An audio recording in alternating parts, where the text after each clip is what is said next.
యూటీవీకి స్వాగతం. అందరికీ నమస్కారం. మరో అంశంతో మీ ముందుకు వస్తున్నాం. దేవుడని ఎవరిని అనాలి, మానవుడని ఎవరిని అనాలి? దేవుని గుణలక్షణం వేరు, మానవుని గుణలక్షణం వేరు. దేవుడు పవిత్రుడు, మానవుడు పాపి. పాపి అయిన వాడు మానవుడు, పవిత్రుడైన వాడు దేవుడు. మరి ఎవరు పాపి, ఎవరు పవిత్రుడు అనేటువంటిది మానవునికి దేవుడు జ్ఞానం ఇచ్చాడు, వివేచన జ్ఞానం ఇచ్చాడు.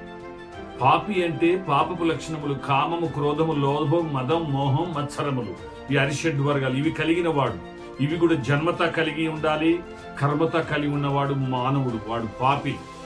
అతని మానవుడు అనాల. దేవుడు అంటే ఎవరంటే పవిత్రుడు. పవిత్రుడు అంటే ఏ పాపము లక్ష్యములు చెప్పబడినవో అవి జన్మత కర్మత లేకుండా ఉండాలి. అతన్ని దేవుడు అనాలి. దేవుణ్ణి ఆరాధించాలి, మానవుని గౌరవించాలి.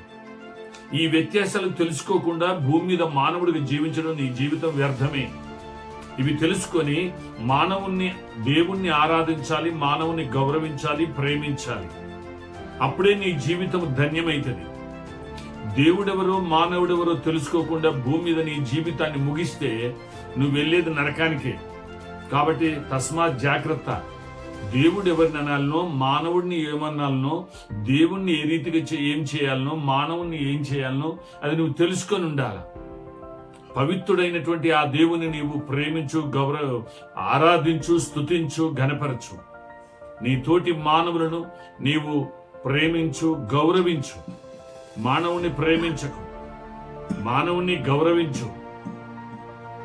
దేవుణ్ణి పూజించు. మానవుణ్ణి పూజించి దేవుణ్ణి గౌరవిస్తున్నాం అనుకో, దానికి తగినటువంటి ఆ పెనాల్టీ నువ్వు పొందుకోవాల్సి వస్తుంది. సిగ్నల్ పడ్డప్పుడు, రెడ్ సిగ్నల్ పడ్డప్పుడు ఆగాలి, గ్రీన్ సిగ్నల్ పడ్డప్పుడు వెళ్ళాలి. లేదు నేను గ్రీన్ సిగ్నల్ పడ్డప్పుడు ఆగుతాను, రెడ్ సిగ్నల్ పడ్డప్పుడు వెళ్తాను అంటే యాక్సిడెంట్లు అయితే అదే పరిస్థితి నీకు ఏర్పడుతుంది. జాగ్రత్త. కాబట్టి ఆ సత్యం మీకు అర్థమైందని నేను అనుకుంటున్నాను.